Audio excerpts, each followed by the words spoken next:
Hi, this is Phil, and I'm here to tell you all about the Capes and Lunatics Patreon. Get early access to all of our interviews, including the monthly Chichester chats with writer and comic book legend DG Chichester, new episodes of classic Capes and Lunatics shows, including The Quantum Zone, This, That, or the Third, and many, many more specials, all completely uncensored. Access starts for $3 a month, full video when you pledge $5 a month. Check out the link in our show notes or go to patreon.com/capesandlunatics. Hope to see you there. Hi, this is Kyle Higgins, and you're listening to the Capes and Lunatics podcast. Diggity dank.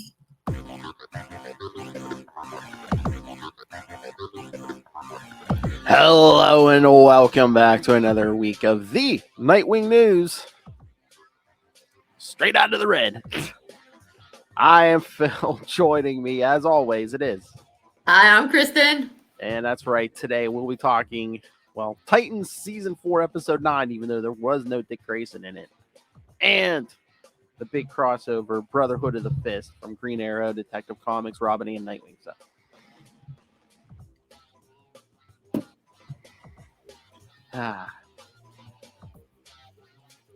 So, yes. Yeah, that Titans.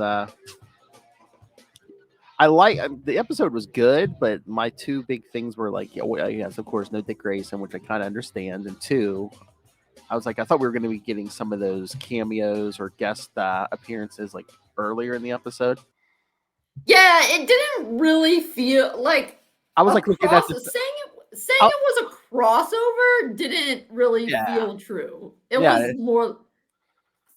Yeah, it was more like a quick cameo. Yeah, well, all of them. It was like happening like the last 10 minutes of the episode. Yeah.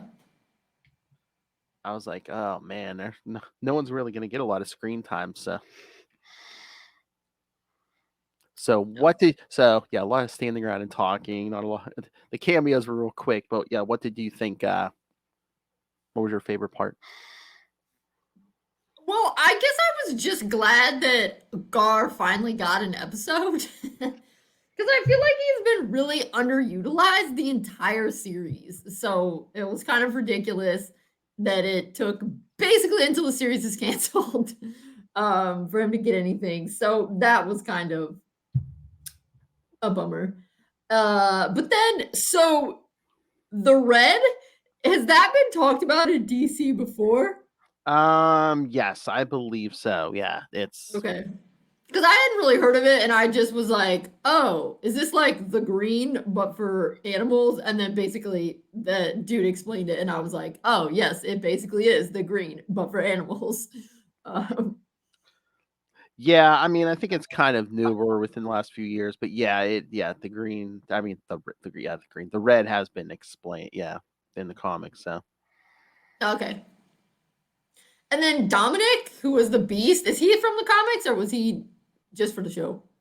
No, I'm not too familiar, but I believe he is from the comics. So. Okay. Yeah. Because there were a lot.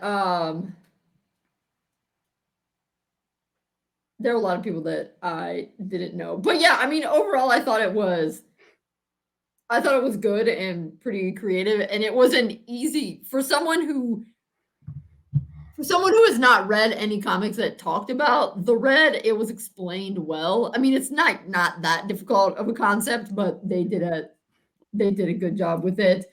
And I liked how Gar was, I'm not gonna do this by myself. Just I can protect the Red, but also not be lonely and depressed and sad, which was good.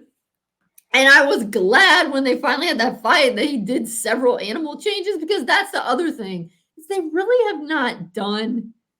I feel like that's partially a problem overall with Titans, and I don't know if it's just kind of emphasizing that live action is not necessarily the way you should be going with these superhero things, but I feel as though they have spent a vast majority, like more than I would have expected, not in their superhero get-ups.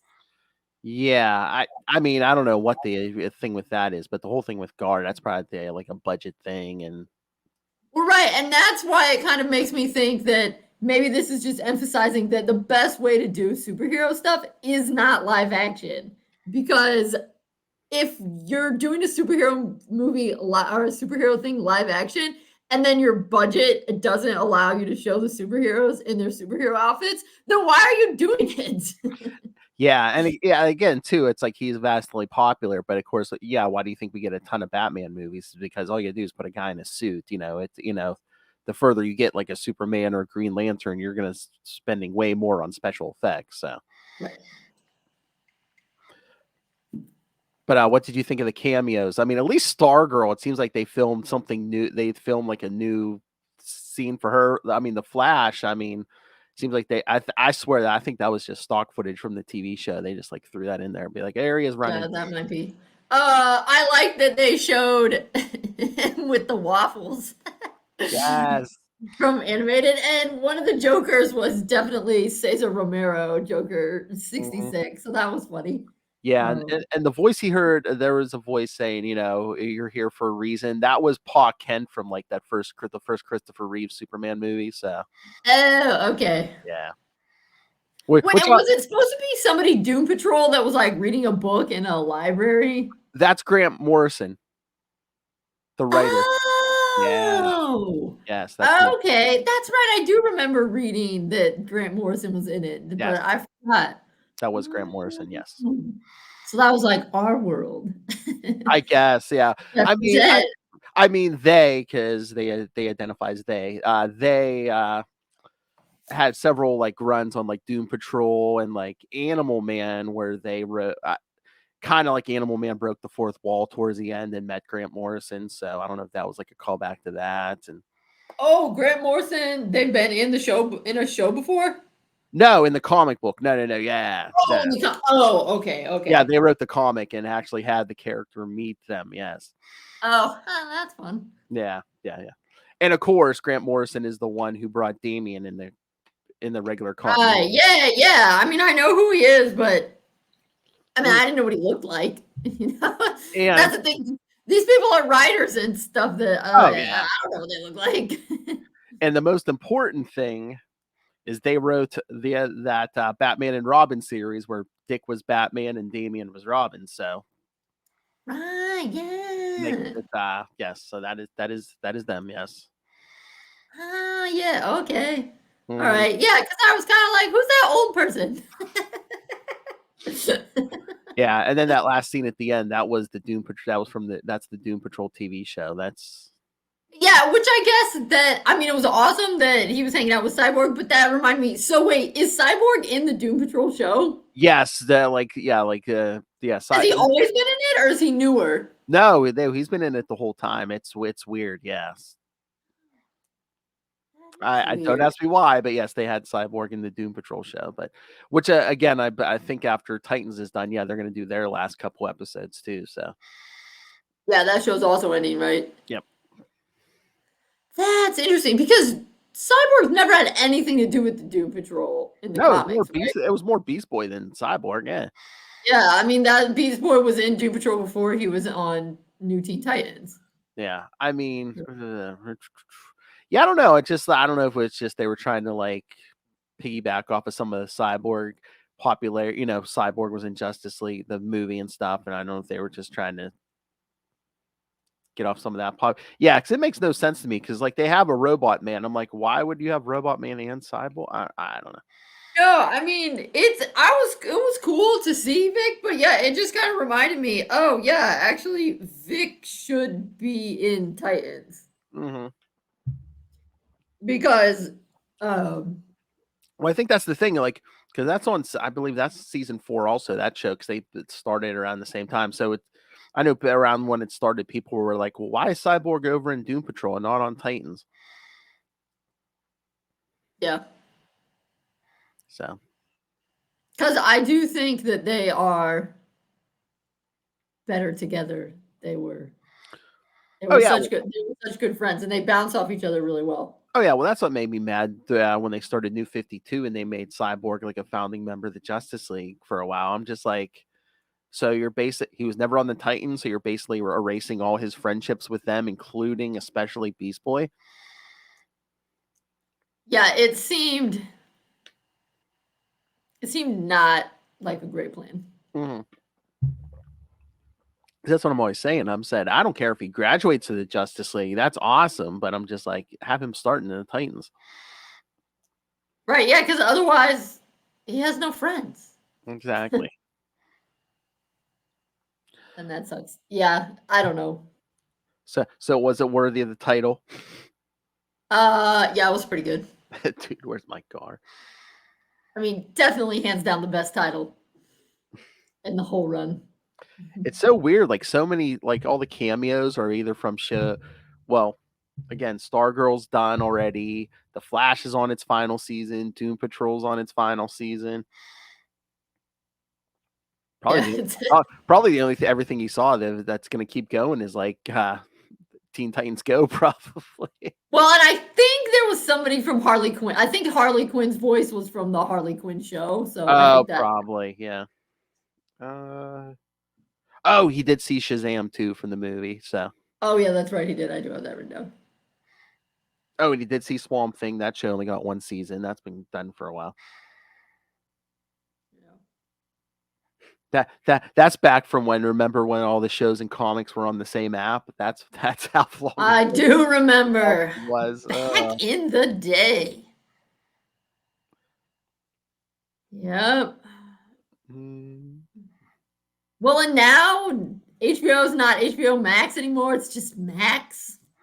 Yeah, I think officially, yeah, it switches over in May, maybe. But yeah, because because the whole Discovery thing. So now there's going to be stuff for from Discovery on there. So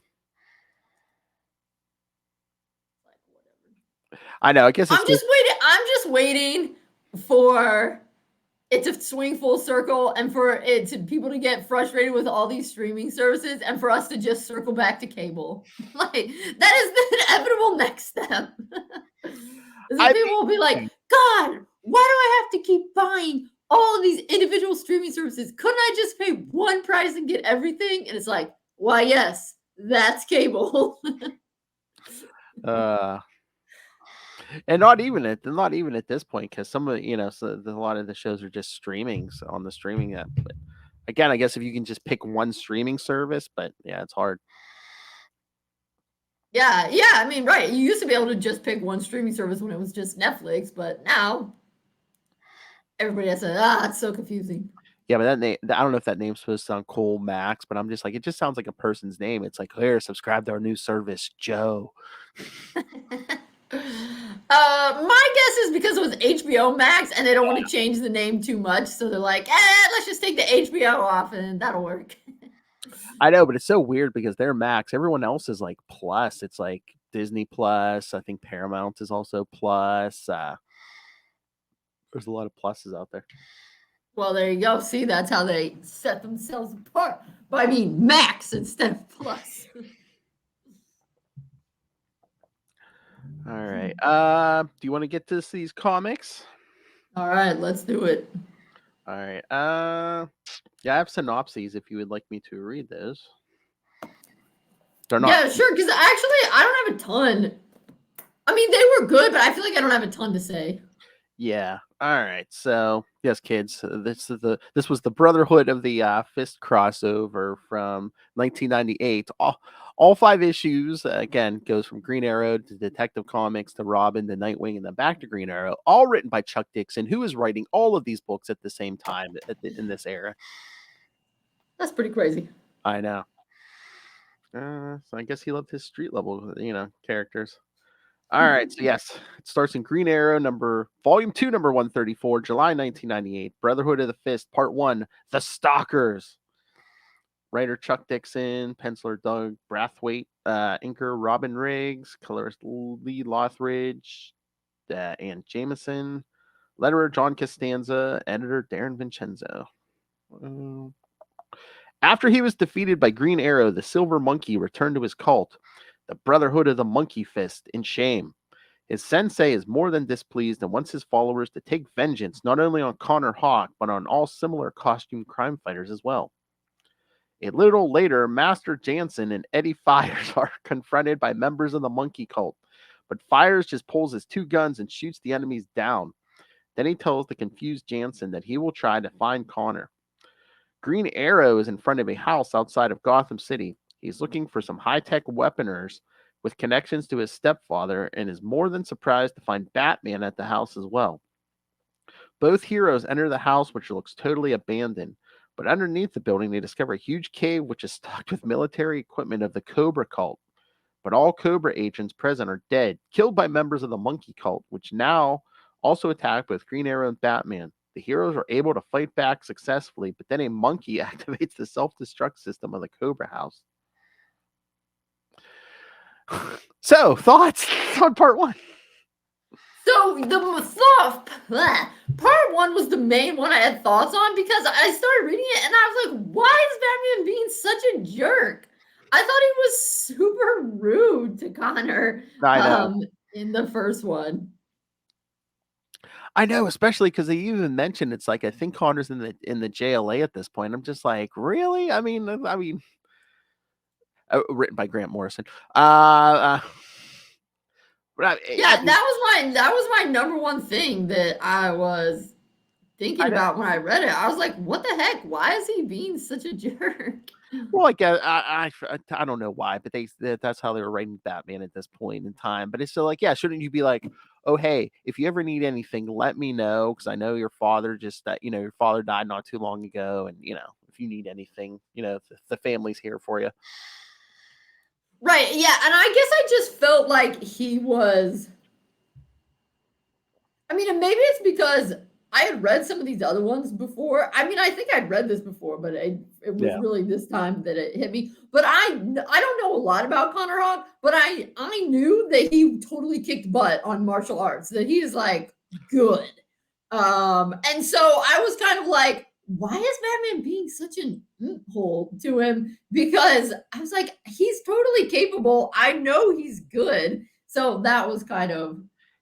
He's almost like a lighter take on Damian because like when he was younger, like he didn't know Oliver Queen was his father until like later on.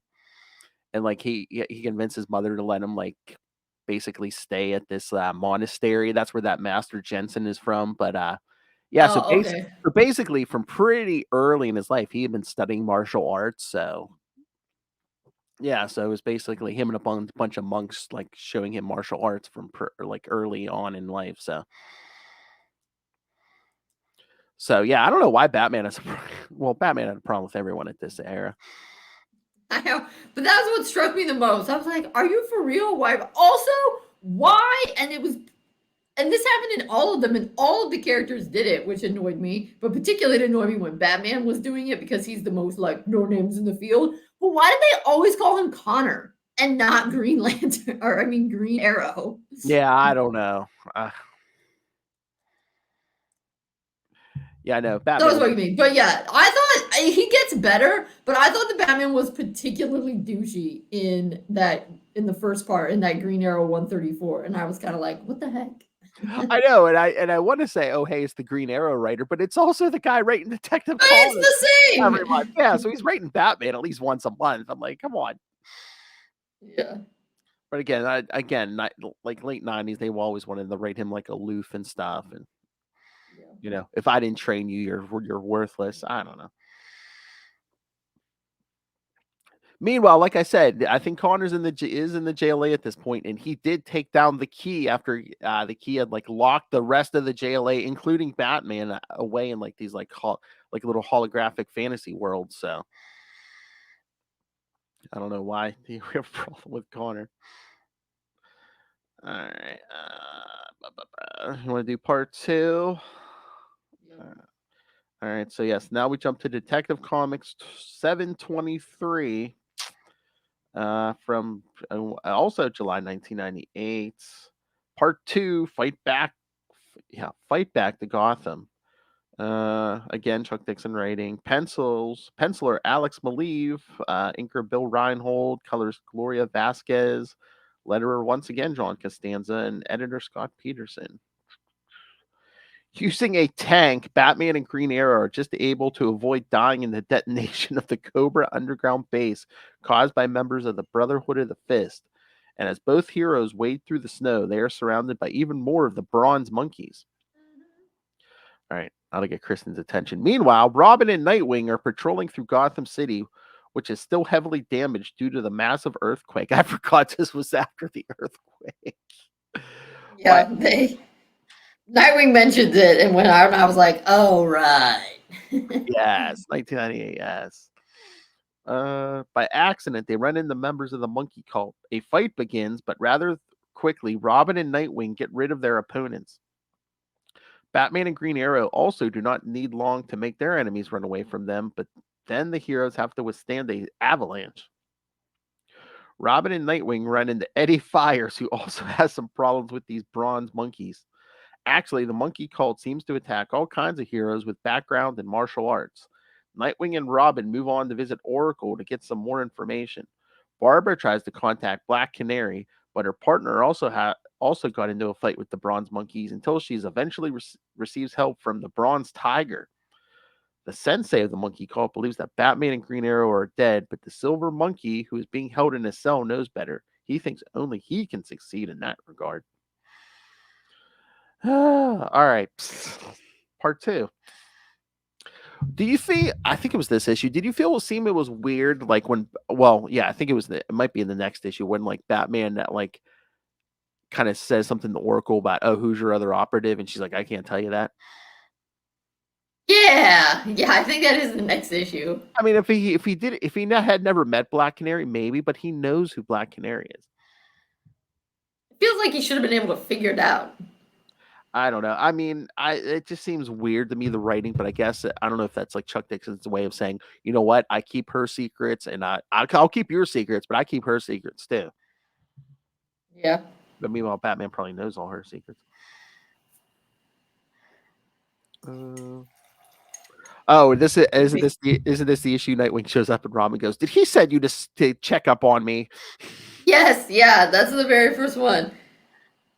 Robin's like, I would have made the jump. He's like, hey, I can't risk it. I don't want to have to explain why I let his partner go splat. Did you check me? And he's like, it was my idea. You dirty? Okay, lighten up. I was like, sheesh, people. I mean, you do have to be careful because after that earthquake, like half these buildings are like falling apart.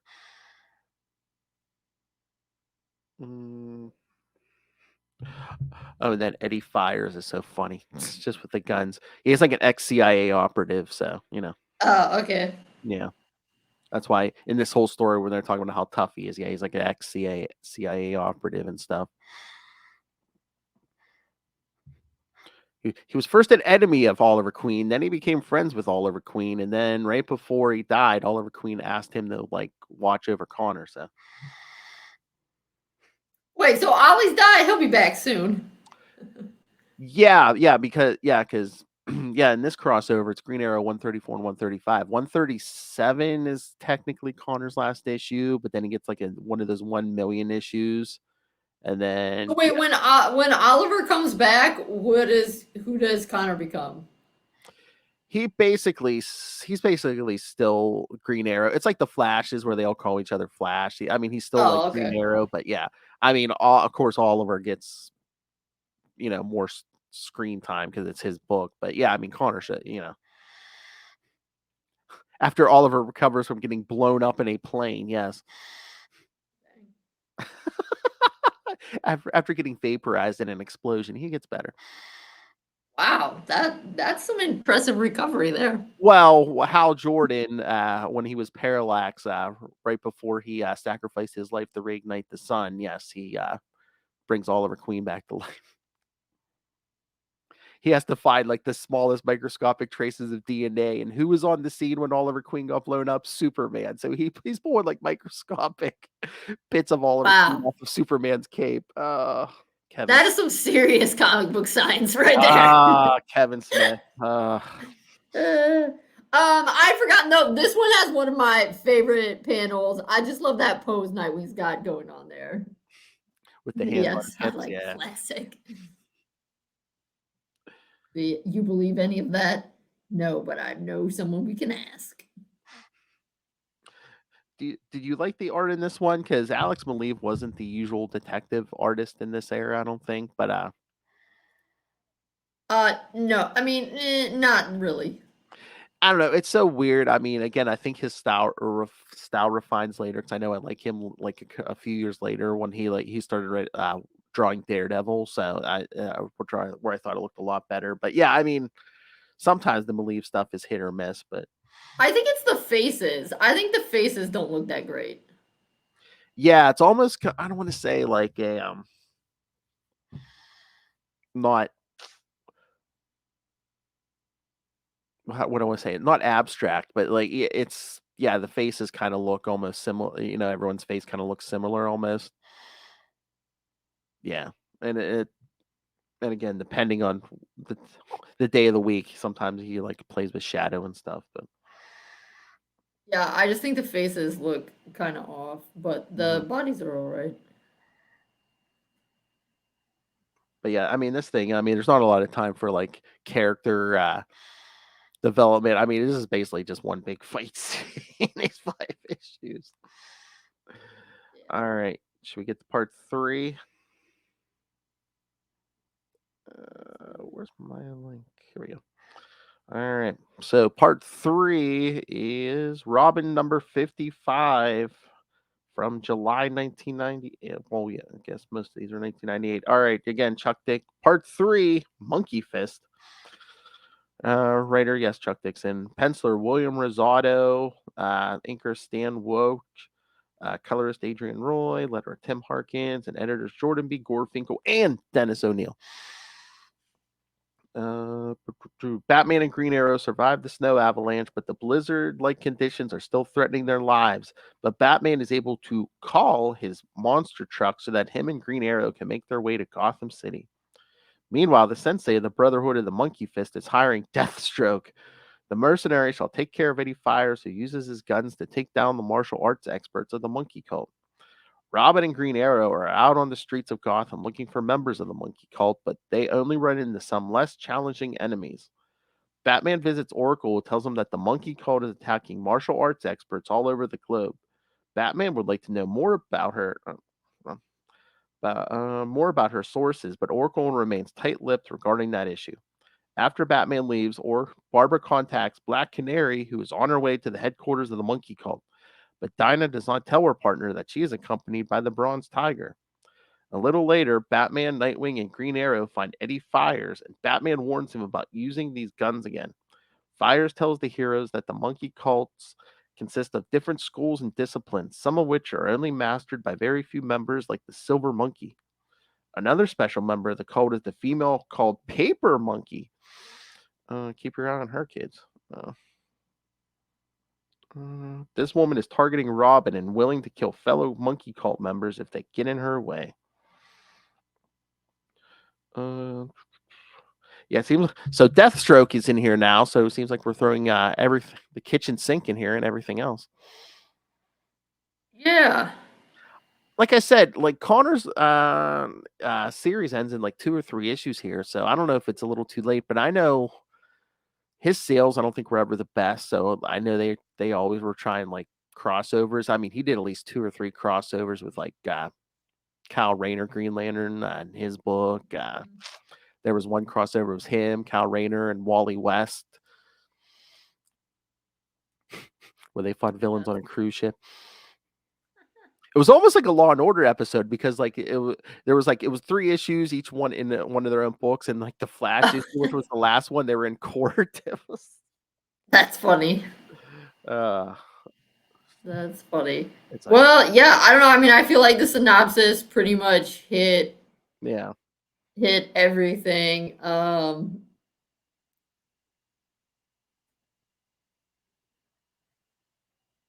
We get a hint that Tim must be at least 16 since he knows how to drive and he has a license since Batman wouldn't let him drive otherwise. I don't know because during Nightfall, he does get his license, and I think what is it? When his father's been kidnapped, the housekeeper's like, "How are you old? You're not 16 yet." And I think he said something like, "Yeah, I don't know." His father signed some kind of special form since his father was in a wheelchair at that point. So so I'm thinking, I think Tim's like might be 14 or 15, but it's like he, you know, I don't know. What if, God like, forbid people age.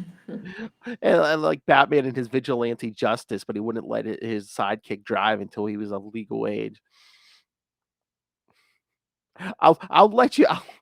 I'll send you against killers like the Joker, but but God forbid you drive before you're 16. Right.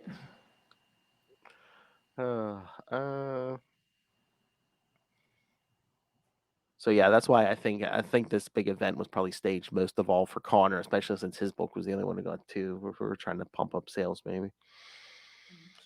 All right, let's get to part 4, Nightwing 23,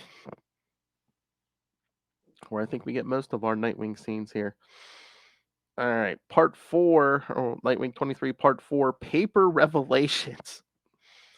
Again, Chuck Dixon, penciler Scott McDaniel, inker Carl Story, colorist Roberta Tews, letterer John Costanza, and editor Scott Peterson and Darren Vincenzo. The death of dozens of members of the Monkey Cult is being investigated by the Gotham City Police. Nightwing, Robin, and Green Arrow observe the crime scene and hear that the Brotherhood members were killed by someone using his bare hands. As the heroes think about potential suspects, they are confronted by the Bamboo Monkey. Nightwing surprisingly gets struck down by the Bamboo Monkey, but the Green Arrow takes over and defeats his opponent very efficiently. Quickly after, they move on to Oracle, who's worried because she lost contact with one of her operatives some time ago. Meanwhile, Batman meets with Commissioner Gordon and tells him that he and his partners will take care of the Monkey Cult and the mysterious killer. Somewhere in Asia, Black Canary and Bronze Tiger are approaching the temple of the Brotherhood of the Fist, but they are being watched closely, and it does not take long until they are overwhelmed and imprisoned by Deathstroke and the cult. But help is coming their way. It's Eddie Fires. Batman, Nightwing, Robin, and Green Arrow continue their search for the Monkey Cult and the killer. They finally discover them in the crumbled Davenport Center, where the female paper monkey is again busy killing members of her own Brotherhood. But when she takes off her mask, it is revealed. It is revealed she is no other than Lady Shiva.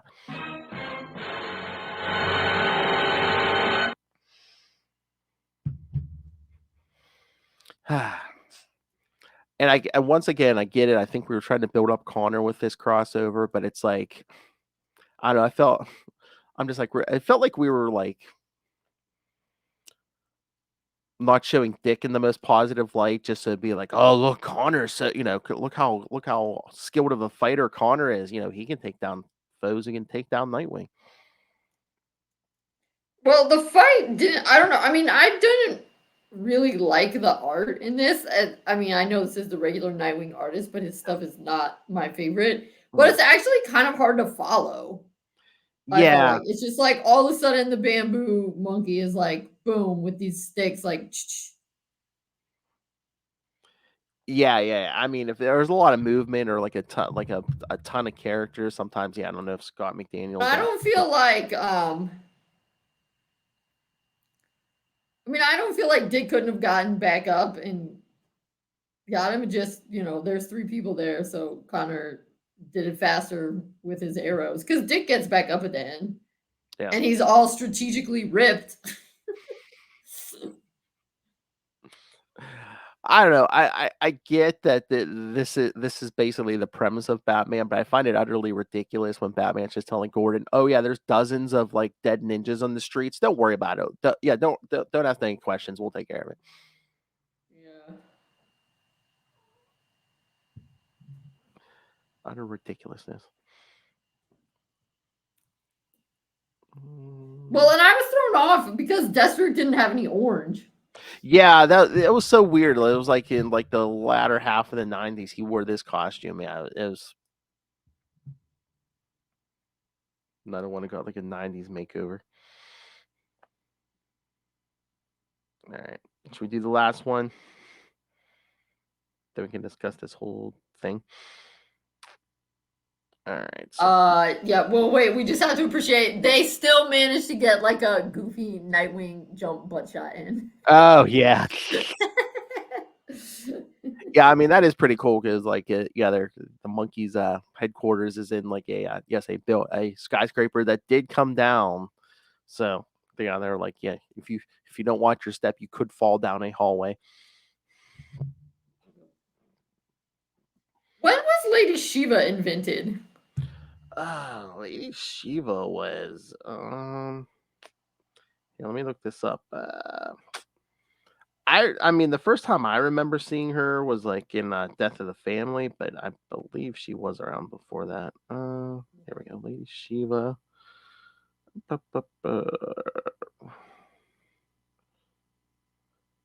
Oh, first appearance, Richard Dragon, Kung Fu Fighter #5 from January 1976. Okay. So,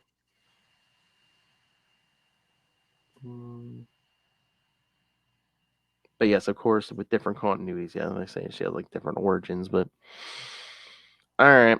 Last part, Green Arrow 135 from August 1998, Part 5, The Borrowed Life. Same creative team as the first issue. Makes sense. Yes. Green Arrow and Nightwing confront Lady Shiva. She hits Dick quickly, and then she starts to duel with Connor. Nightwing recovers, but he has to take care of some additional members of the Brotherhood of the Fist. Batman joins the fight a little later. Meanwhile, Eddie Fires has entered the Temple of the Monkey Cult and starts a shootout with Deathstroke, but the mercenary misses how Fires plants a bomb on one of the temple's walls. He uses the explosion as a diversion and is able to free Black Canary and Bronze Tiger. He also looks into the cell with the silver monkey in it, but he has no intention to free him as well. The sensei of the Brotherhood is not amused about Deathstroke's failure and thinks about renegotiating the terms of their contract. In Gotham City, the long fight between Lady Shiva and Green Arrow nears its end. Shiva wants to kill Connor with the leopard blow, but then Robin appears and asks Shiva to spare Green Arrow's life. Robin saved Shiva's life a little while ago and thus feels that she owes him a favor. Shiva agrees and leaves, but also threatens Robin that their next encounter will result in the death of one of them. Even Batman seems impressed by the fact that Connor nearly beat Lady Shiva, but he warns Connor that now more martial arts experts will come looking for him because Connor's the number 2 in the business now. Yeah, I mean, that all makes sense. I guess my one question is, was that in one of the Robin miniseries that he saved Shiva's life? Yeah, I think it was the first Robin. Yeah, because that he did meet her in the first Robin miniseries. So, Well, didn't Batman send him to train with Lady Shiva or something? no, he sent him to train with some old ninja master, but then there's a whole thing going on Like over Lady there. Shiva showed up or something? Yeah, like later on. Yeah, like later on, she yeah. That because that's when they like introduced King Snake and stuff too, and King Snake has this whole plan. So I mean, I guess that makes sense because Shiva's always kind of been a bad guy or bad gal, yeah, right? Yeah, yeah. because she. I mean, she was kind of helping Robin because she wanted to like she wanted to fight King Snake and try to kill King Snake. So But that's always been her thing. Is like she kills people. She doesn't use her martial arts prowess to fight crime. She oh uses it. no, she's She uses it to commit crime. yeah. I mean, there was I'm trying to remember if anyone hired her, but in like Death of the Family, when Jason was looking for his mother, they did run across Lady Shiva because she was on the list of suspects who could have been Jason's mother. Oh, She was okay. like training mercenaries in the Middle East or something. But yeah, I mean, she still wasn't up to no good. Because even Bruce was having a hard time taking her down. Like it took like Jason sneaking up behind her and like attacking her from behind for them to take her down. Yeah, I was gonna say she's supposed to be the best. Oh yeah. So yeah, she owed Tim, and Tim's like, I'm calling it in. Yeah, don't let Connor go.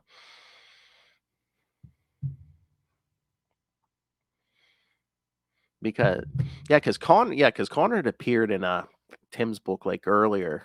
Trying to remember when, maybe was it in the 20s, maybe, I think. Which once again written by Chuck Dixon, so I'm sure he was trying to get people to come read Green Arrow. Hey, look how cool this character is. Come read Green Arrow. But yeah, like I said, Connor was all over the place. Yeah, he doing crossovers with Green Lantern, and he was in the JLA. So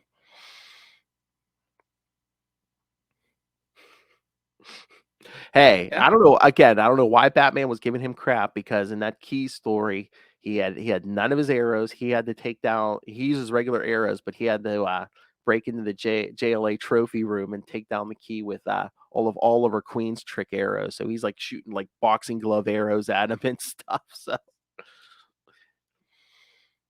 Yeah, I don't know. Yeah, that was the main thing that, I mean, knowing what I did, that Connor Hawk is really good martial artist. I actually didn't think that Dick looked that bad. I don't know. Yeah, I mean, it felt like he didn't really need to be in the crossover, but they were just trying to get, I guess it might make sense, get Connor more exposure.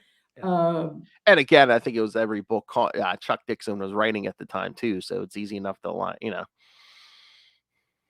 But yeah, it was a fine story. Just the first one, I was like, what the heck? Why is Batman being such a jerk about it? So that, yeah. I don't know if Chuck Dixon was just trying to do like the contrast of like, oh, Batman has some serious doubts about Connor in part 1, but then by part 5, oh, you almost beat Lady Shiva in hand-to-hand combat. Oh, there must be something, you must be the best. Yeah. I think it was I suppose. heavy-handed, but But it's yeah. also kind of annoying when,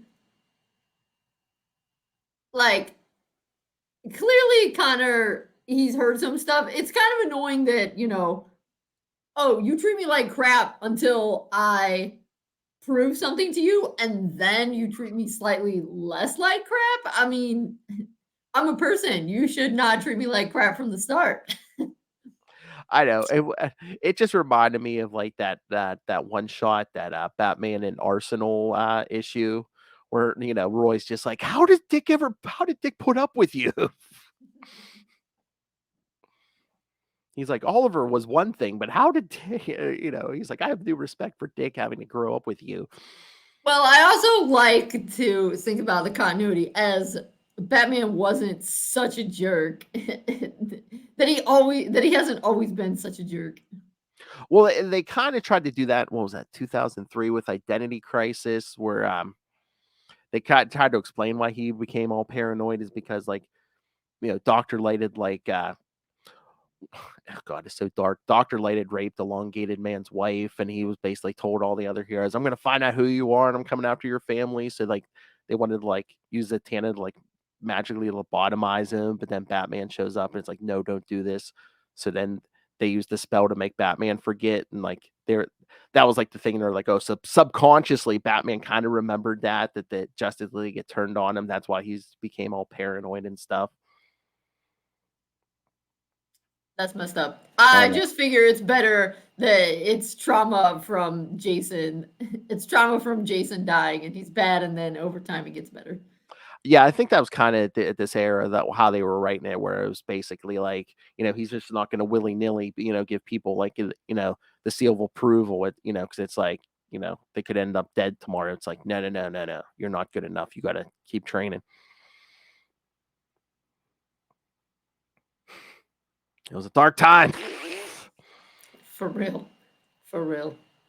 This is why people like World's Finest, like Mark Waid. Like, you sent me that thing, and they Yeah. were absolutely right. It's really nice to read stories where Batman is written more like he was in the Gold and Silver Age, where he's not such a jerk, but written nowadays so they don't do stupidly racist things or ridiculously sexist things or Or stuff like Batman that. telling Robin, don't be gay.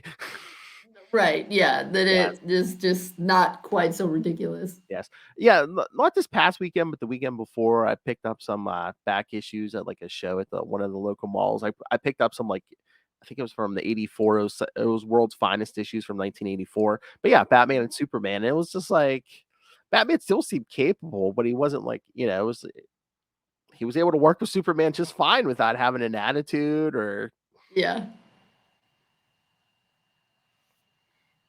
I blame Frank Miller.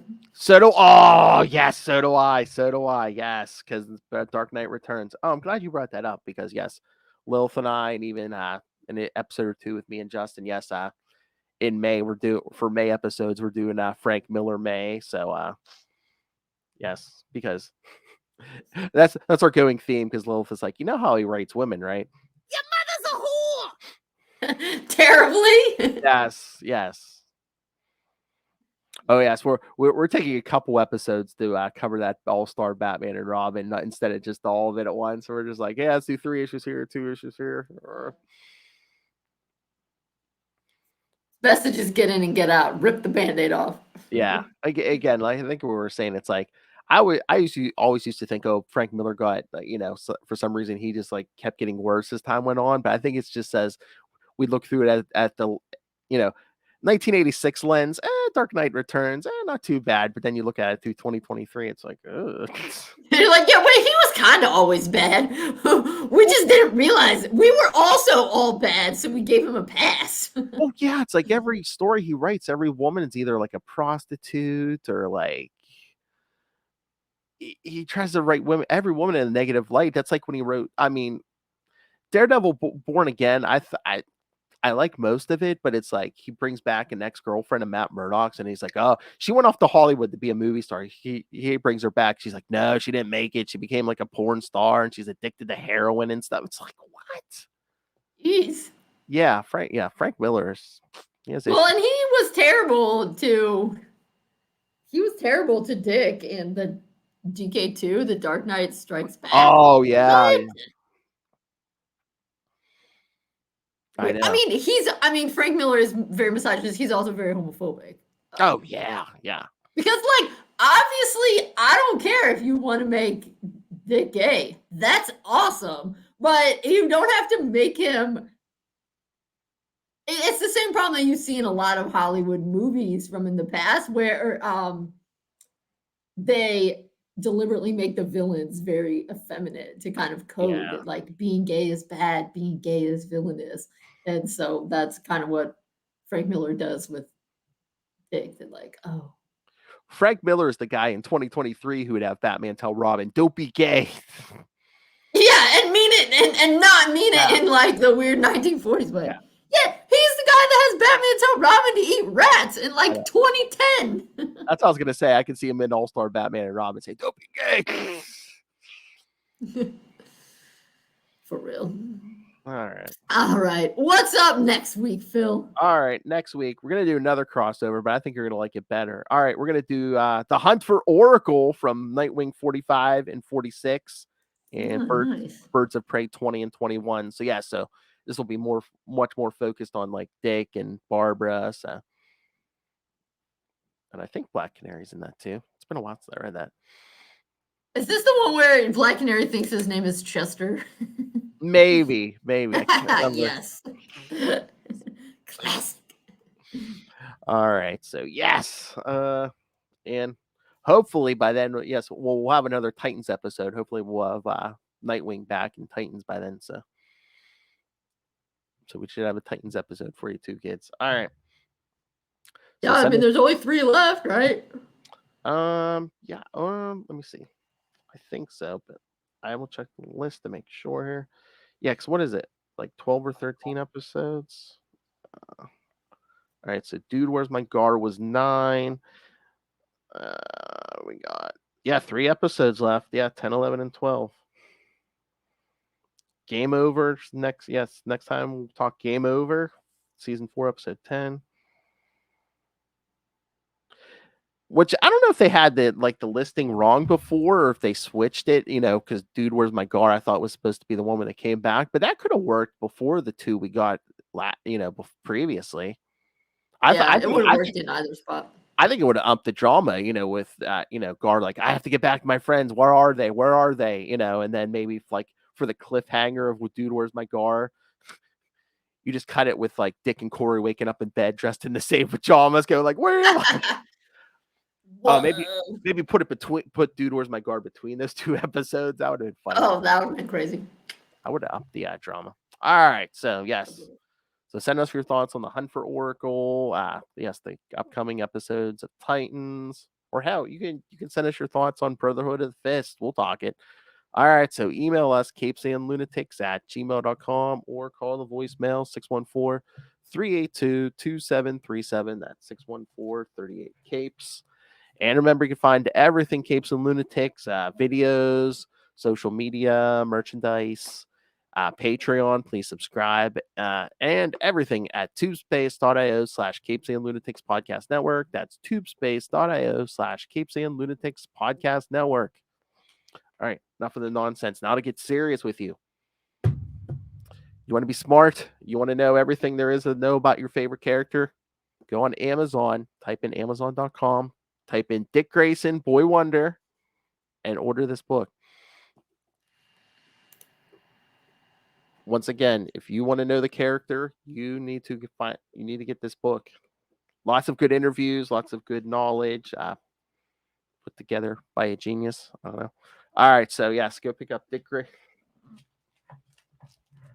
Hey, Kristen is an educator. She's going to be going on vacation for the summer. Give her some spending money for the summer. All right, pick up Dick Grayson, Boy Wonder on Amazon right now. She's like, you're ridiculous. All right. Thank you for joining us. Again, come back next time for the Hunt for Oracle and the new episode. Hope we find her. I hope, yes, we find her, not the villains. Yes. I think is that Shrike? Yeah, I think it is. Yeah. It's a flashback. Remember when we tried to do an anti-Nightwing? Yes. And again, hopefully we get some more Nightwing in the gang. Episode 10. Hopefully Gar finds him. I wonder if we're gonna get the Doom Patrol, because he was with the Doom Patrol at the end of that episode. So yeah, or maybe Cyborg will come over. Something, maybe. That'd be cool. Maybe they'll eat waffles together. Or pizza. All right, kids. Come back next time and find out. Join the same wing time. Same Wing channel. See, Nightwing News.